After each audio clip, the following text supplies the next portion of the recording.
1907년 평양 대부흥운동은 한국교회 부흥의 한 획을 그었습니다. 1907년 1월 2일부터 15일까지 평양 장대현 교회에서 평안남도에 있는 성도들이 모여서 사경회를 가졌습니다. 이때 1000여 명이 참석을 했었는데 말씀을 통해서 계속해서 그들이 하나님 나라에 대해서 가르침을 받고 또 거기서 은혜를 받던 중에 마지막 날에 예상치 못한 일이 일어납니다. 길선주 목사가 사경회에서 말씀을 가르치고 있는데 갑자기 한 남자가 손을 들고 나오더니 자신은 이 모임에서 강도들이 회개한다는 소식을 듣고 판계급 특진을 위해서 강도를 잡으러 온 순금이라고 고백한 것입니다. 자, 그때 그 고백을 들은 길선주 목사가 연이어서 회개했습니다. 그 당시 평양 장대현 교회의 담임 목사였던 길선주 목사가 한 달에 받던 사례는 6원이었습니다.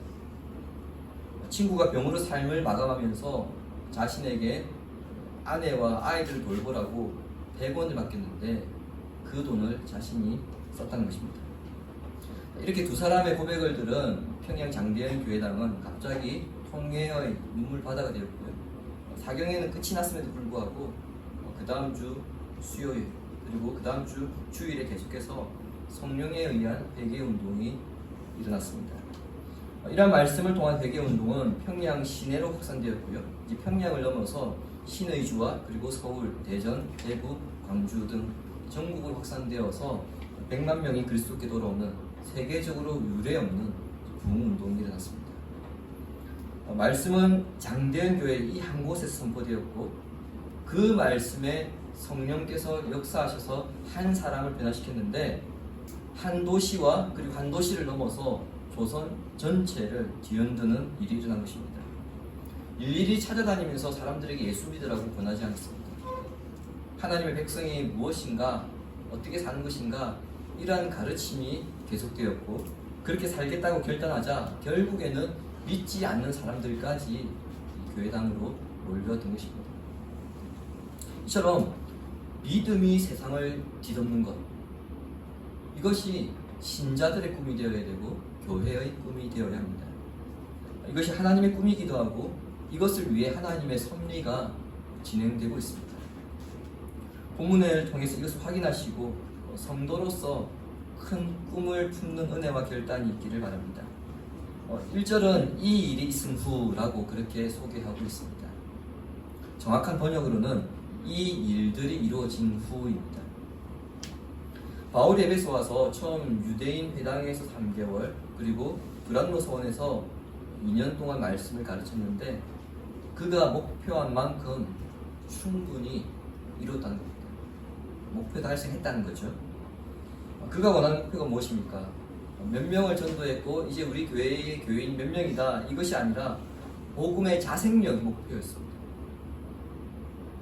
자기가 떠나더라도 복음이 묻혀지지 않고 계속해서 복음이 확장되어 갈 수 있는 힘을 가지는 것. 누가요? 교회가.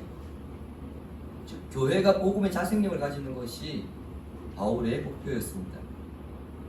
에베소에는 이런 힘이 생겼습니다. 지난주에 우리가 말씀에서 보았듯이 스게와의 7 아들이 예수의 이름을 빙자하여서 귀신을 쫓아내려다 오히려 망신을 당하고 이로 인해 많은 주술사들이 엄청난 양의 주술 서적을 태워줄 정도로 에베소는 복음으로 이제 변화되고 있었습니다. 따라서 언제까지나 바울이 에베소에만 머물러 있을 수는 없죠. 또 다른 곳으로 떠나야 하기 때문에 그는 떠날 준비를 합니다. 21절 보시기 바랍니다. 이 일이 있은 후에 바울이 마게도냐와 아가야를 거쳐 예루살렘에 가기로 작정하여 이르되 내가 거기 갔다가 후에 로마도 보아야 하리라 하고 바울은 먼저 에베소를 떠나서 어디로 갈 것인지 계획을 세웠습니다. 이것을 우리는 바울의 비전이라고 합니다. 지도해 보시면요, 바울의 계획은 어떻습니까? 마게도냐와 아가야를 거쳐서 예루살렘에 갔다가 다시 로마로 가는 것인데 지도를 보면 여러분 한 가지 이상한 장면을 발견하게 될 것입니다. 혹시 여러분 찾으셨습니까?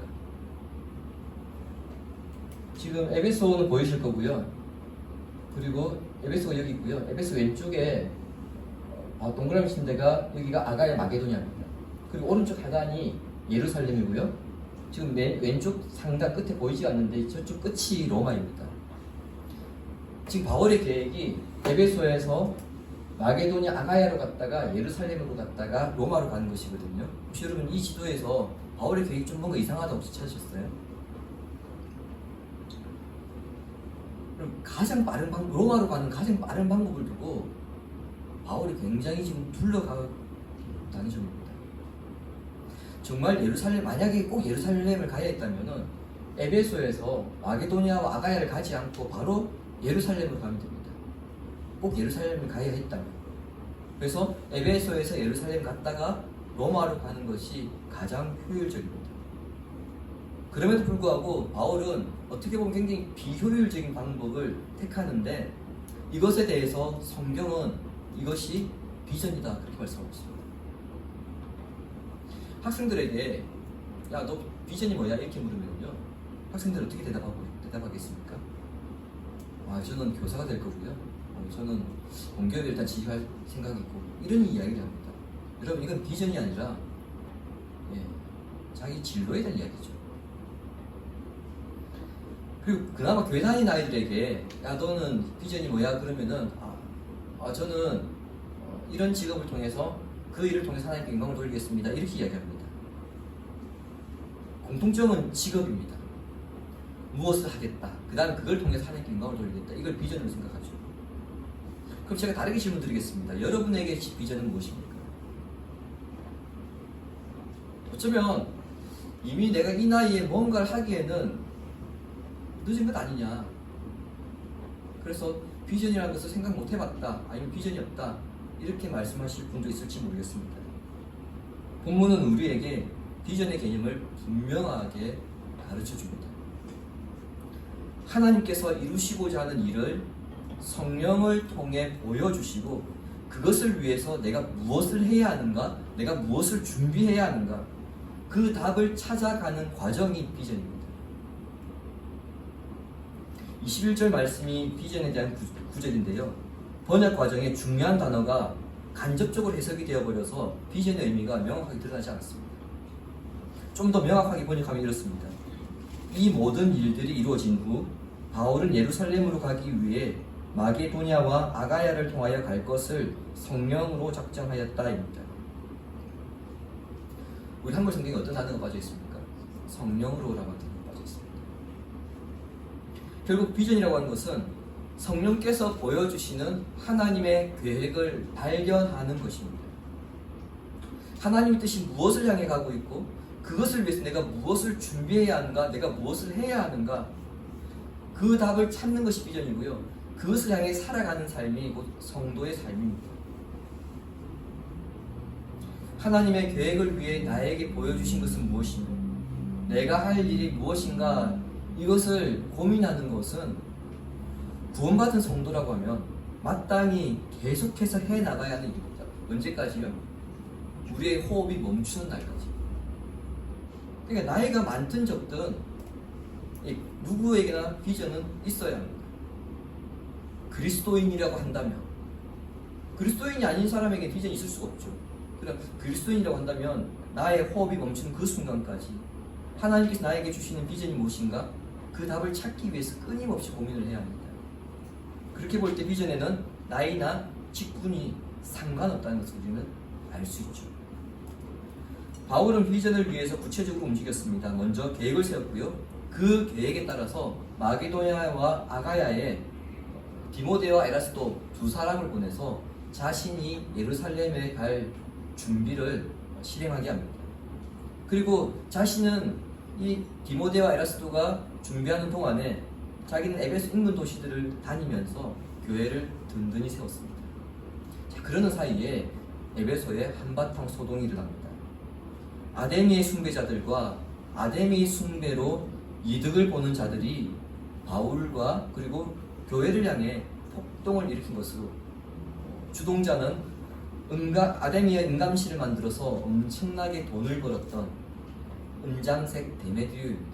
도대체 은감실이 뭐고 은장색이 뭐냐 이렇게 생각하실 텐데 간단하게 말씀드리자면 은감실은요, 은으로 만든 신전이나 동상을 가리키는 것이고요. 은장색은 은세공업자입니다. 우리나라로 치면은 어떤 거겠습니까? 우리나라로 치면은 여러분 좀 불교 쪽에 있는 사람들은 집에 작은 불상들 놔두는 사람들 있잖아요. 그 불상을 만드는 사람이 쉽게 이야기하면은 은장색이라고 그렇게 보시면 됩니다. 은장실은 그런 불상들, 그런 우상의 모양들, 그게 은감실입니다. 이 사람이 폭동을 일으킨 이유를 알기 위해서는요, 에베소와 소아시아에서 최고의 여신으로 숭배되고 있는 아데미에 대해서 우리가 좀 이해해야 합니다.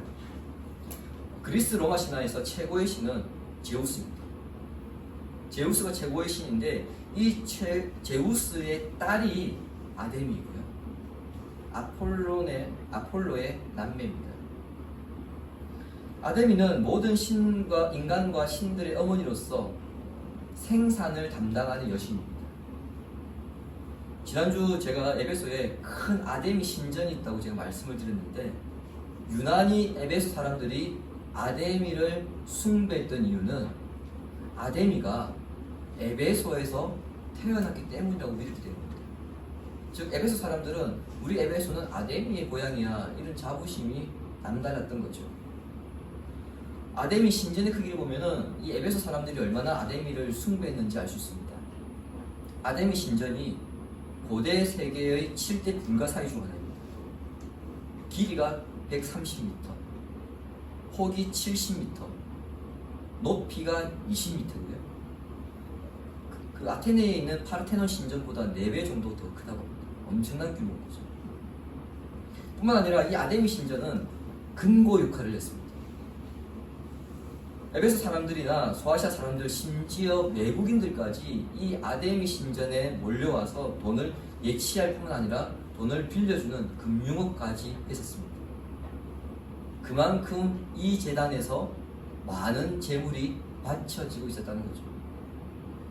또 그만큼 많은 사람들이 이 아데미 신전을 방문했다는 것을 알 수 있습니다. 아데미 신전에서는 매년 춘분인 3, 4월을 전후해서 그 달을 아데미 달로 지정해가지고는요, 굉장히 많은 행사와 축제를 이룹니다. 본문에 언급된 소동은 대략 이 아데미 축제의 시기에 있었던 것으로 보여집니다. 23절, 24절 보십시오. 그때쯤 되어 이 도로 말미암아 적지 않은 소동이 있었으니, 즉 데메드리오라 하는 어떤 은장색이 은으로 아데미의 신상 모형을 만들어 직공들에게 적지 않은 벌이를 하게 하더니, 은세공업자들 하나의 길드, 오늘날로 치면은 조합을 형성하고 있었거든요. 그 조합의 대표자가 데메드리오였습니다. 그러니까 데메드리오는 오늘날 조합장에 해당되는 사람입니다. 상당한 영향력이 있었던 사람이죠. 그가 소동을 일으킨 이유는 무엇입니까? 이 도 때문입니다. 오늘 우리는 복음이라고 하는 용어를 사용하고 있습니다. 하지만 이러한 용어는 신약 성경이 기록되고 난 이후에 복음이라고 하는 단어가 쓰여졌고요. 본문의 당시에는 아직까지 신약 성경이 완성되지 않은 때입니다. 따라서 이때는 복음이라고 하는 용어를 사용하기보다는 그 길이라고 하는 표현을 썼습니다. 그럼 그 길이 무엇입니까? 주님을 따르는 길, 하나님 나라를 향한 길, 십자가의 길, 이것을 그 길이라고 불렀고, 우리 성경에서는 이 도라고 그렇게 번역했습니다. 복음이 에베소를 발칵 뒤집어 놓는 원인이 되었다는 겁니다. 스게와의 7 아들이 예수의 이름을 빙자하여서 귀신을 쫓으려 했다가 오히려 그 귀신에게 제압당한 사건이 발생했죠. 근데 이 사건이 에베소와 소아시아 사람들에게 자신들이 지금까지 믿어왔던 신앙의 방향성을 되돌아보겠습니다. 지금까지 우리가 이것을 믿어왔는데 과연 이게 진짜인가, 이런 고민을 하게 만들었다는 겁니다. 이러한 고민을 하게 되면서 가장 타격을 받았던 사람들이 누구겠습니까? 은세공업자들입니다. 자신들의 섬겨왔던 그 신들에서 이게 아닐 수 있겠다, 그렇게 돌이키다 보니까 우상을 찾는 사람들이 급격히 줄어들었던 거죠. 23절과 28절에는 데메트리오가 은세공업자들을 모아놓고 시위를 일으킨 세 가지 이유를 소개합니다. 첫 번째, 바울이 사람이 손으로 만든 것은 신이 아니라고 하였기 때문에 사람들이 신상을 사지 않으므로 우리들의 수입이 줄어들었다. 이게 첫 번째 이유입니다. 두 번째는요, 신상을 만드는 우리의 직업이 예전에는 존경받는 직업이었는데 바울이 우리가 만드는 것은 헛것이라고 했기 때문에 하루아침에 우리는 헛것을 만드는 사람들로 인식되어 버렸다. 세 번째, 마지막이죠. 바울로 인해 위대한 아데미 여신의 이름이 땅에 떨어져 버렸기 때문에 어떻게 가만히 있을 수 있느냐. 이것은 우리가 분노해야 될 일이다. 이것이 데메트리오가 시위를 일으킨 세 가지 이유입니다. 노조 총파업을 실시하면서 세 가지 이유를 제시했는데 궁극적인 이유는 뭘까요? 바로 첫 번째죠. 돈 때문입니다. 돈 때문에, 즉 누구 때문에? 바울 때문에. 바울이 지금 그런 말을 했기 때문에, 그 도를 가르쳤기 때문에 우리의 수입이 줄어들었다는 겁니다. 그 사람들의 감정이 격해지는 이유 중에 하나가, 주된 이유 중에 하나가 돈 때문이죠. 이번 주간 부산에서 한 대학병원의 노조가 20일간의 파업을 종료하고 현장에 복귀하겠다는 뉴스가 있었습니다. 환자에게 더 나은 의료 환경을 제공하겠다는 그런 명분으로 파업에 들어갔지만 그 파업을 하면서 오히려 입원 환자, 수술 환자 다 내보냈거든요. 결국에는 그 파업의 원인이 무엇입니까? 돈과 연결되었습니다. 먹고 살려고 하는 것은 인간의 가장 본능적인 문제인데 데메드리오가 이 문제를 건드렸던 겁니다. 그러나 그가 내세운 명분은 무엇입니까? 돈이 아닌 아덴이었습니다. 즉, 돈 문제를 종교 문제로 포장한 것인데 이것은 인간의 전형적인 위선적인 모습인 거죠.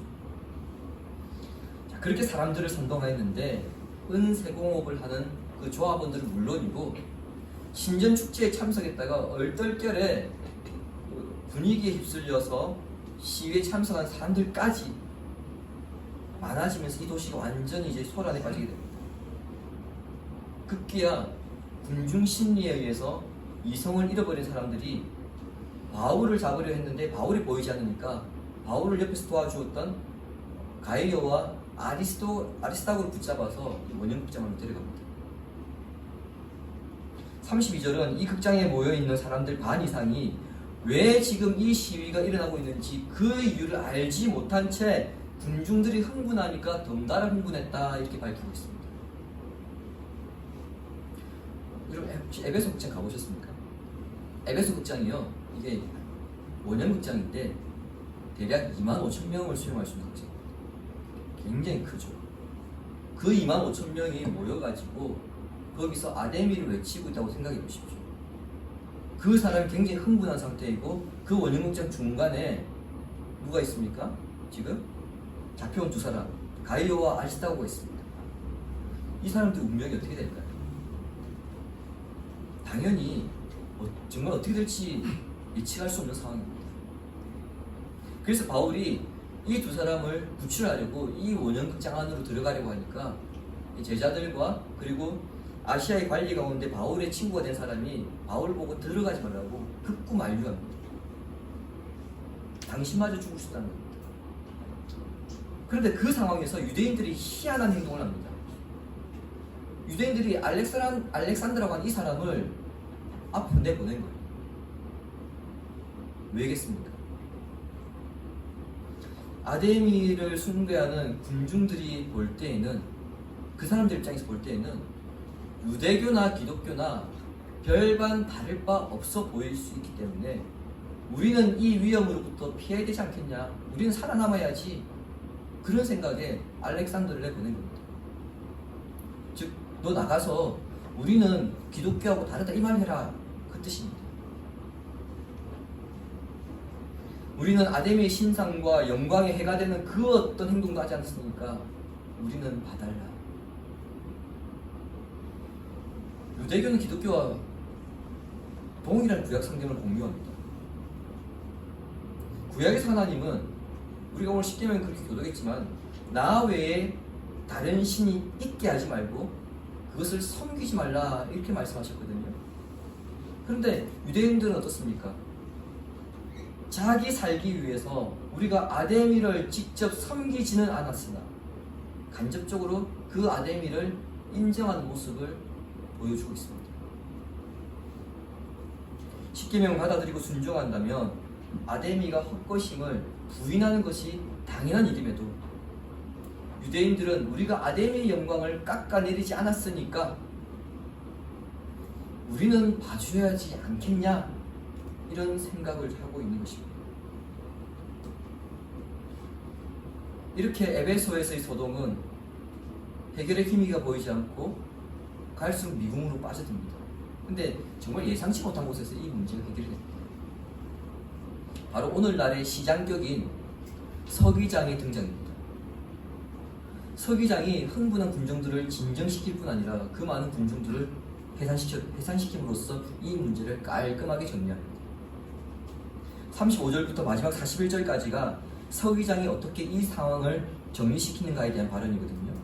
근데 이 서기장이 아주 지혜롭게 중립적인 입장에서 발언을 하기 때문에 이 상황이 정리가 됩니다. 자, 서기장의 주장은 이렇습니다. 아데미의 위대성은 변함없다. 정말 문제가 있으면 적법한 절차에 따라서 가이오와 아리스타고를 처리해라. 만일 해산하지 않고 불법적인 시위를 계속해 나간다면 속주에서 반란이 날 때 굉장히 민감하게 반응하는 로마가 가만히 있지 않을 거다. 즉 로마가 에베소의 관이기 때문에 이것은 더 큰 문제를 초래할 수 있으니 지금 이 시위를 멈춰라. 이게 서기장의 주장입니다. 그런데 그의 주장 가운데 우리가 눈여겨볼 점이 있거든요. 그게 뭐냐면 가이오와 아리스타고에 대한 평가입니다. 37절 보십시오. 신전의 물건을 도둑질하지도 아니하였고 우리 여신을 비방하지도 아니한 이 사람들을 너희가 붙잡아 왔으니 무슨 말입니까? 신전의 물건을 도둑질하거나 아데미 여신을 모욕하는 발언을 한 적이 없다는 겁니다. 누가요? 잡혀온 가이오와 아리스타고입니다. 사도 바울이나 에베소 교회 성도들은 분명 아데미를 숭배한 행위가 잘못되었음을 알았습니다. 모를 리 없죠. 알고 있었습니다. 그러나 그들은 그 도시에서 아데미를 숭배하는 사람들에 대해서 반감을 살 만한 행동을 일체하지 않았음을 누가 증언하고 있습니까? 시장이 증언하고 있습니다. 한 번씩 우리 사회에 기독교인들의 극단적인 행위로 인해서 타종교 사람들에게 비난을 받는 뉴스를 우리가 볼 때가 있습니다. 당군상을 넘어뜨린다든지 석가탄신일에 사찰에 들어가서 찬송가를 부른다든지 불상에다가 십자가를 그리는 등 도를 넘어서는 행동을 우리가 들을 때가 있습니다. 그것이 하나님을 위한 일이고 그렇게 해도 괜찮다고 말하는 사람이 있습니다만 본문은 아니라고 대답합니다. 오히려 성경은 우리에게 하나님께서 주신 말씀과 그 말씀에 합당한 삶으로 사는 것이 최선이고 비기독교인들에게 흠잡히지 않도록 사는 것이 말씀의 능력을 믿고 그 능력을 드러내는 삶이라고 우리에게 증거하고 있습니다. 주님이 사랑하시는 교우 여러분, 설교를 시작하면서 하나님의 백성으로 사는 것이 무엇인가에 대해서 말씀드렸습니다. 하나님의 말씀이 우리 삶의 현장에 계속해서 주어지고 그 말씀대로 그렇게 살아가는 것입니다. 그게 하나님 백성이 사는 길입니다. 그렇게 살게 될 때에 그 말씀의 능력이 나타나고 또 그 능력에 세상이 시선을 주목하게 됨으로써 단순히 교회뿐만 아니라 사회까지 변하게 된 겁니다. 이 일이 에베소에서 일어났습니다. 고린도에서도 일어났습니다. 그래서 바울은 이렇게 말씀과 그 능력이 세상에 가득하기 위한 방법을 이렇게 제안합니다. 에베소서 4장 21절부터 32절까지가 구체적인 방법인데 제가 주보에 기록해놨습니다. 길어서 일일이 읽어드리지 못합니다만 주보에 기록되어 있어서 한번 참조해 보시기 바랍니다. 에베소 4장 21절부터 32절까지 기록된 이와 같이 살겠다고 하는 결단이 어디서 일어났습니까? 에베소에서도 일어났고 고린도에서도 일어났고 시간이 흘러서 평양 장대한 교회에서도 일어났던 겁니다. 장대한 교회에서 시작된 복음이 조선 전체에 퍼져나가고 그리고 고린도와 에베소에서 시작된 복음이 그 성을 변화시키고 그 지역까지 변화시켰습니다. 그리고 궁극적으로는요 로마 사회까지 변화시켰습니다. 결국에는 로마에서 기독교를 국교로 공인하는 일이 일어나겠죠. 오늘날 현대교회는 전도하기를 위해서 있습니다. 어느 교회에서 이렇게 전도해서 성장했다더라 그런 말을 들으면 그 교회에 우르르 몰려갑니다. 이유가 무엇입니까? 그 교회가 어떻게 전도했는지 그 방법 배우려고 그러죠. 그래서 어쨌든 사람 끌어모아야 된다. 전도 프로그램 배워와야 된다. 그것 때문에 몰려갑니다. 그러나 본문은 우리에게 가서 사람들을 끌어모아라 그렇게 가르치지 않습니다. 말씀을 듣고 그 말씀의 능력을 인정하고 믿으며 살아간다면 오히려 세상은 자신들과 다르게 살아가는 우리의 모습을 보고 세상이 반응하게 돼 있다. 그렇게 증거합니다. 하나님의 말씀만으로도 충분하다는 겁니다. 하나님의 말씀만으로 충분하다는 건데 정작 우리 그리스도인들은 이 사실을 인정하지 못합니다. 그래서 다른 것으로 계속해서 충당해 나가려고 합니다. 그러므로 두란노 서원에서 시작된 하나님의 말씀이 아시아를 움직이게 하였듯이 말씀을 가까이 하는 삶으로 여러분의 삶의 현장이 움직이도록 그렇게 애쓰시기 바랍니다. 이것이 하나님의 꿈이고 하나님의 계획입니다. 성도가 이렇게 살아가려고 한다면요 때로는 억울함을 당할 수 있습니다. 가이오와 아리스타고가 그랬죠. 정말 말씀대로 살았는데 이 사람들은 죽음의 직면까지 갔습니다. 억울함을 당할 수 있습니다. 하지만 반대로 예상치 못한 길들을 열어주시는 것을 경험하게 될 것입니다.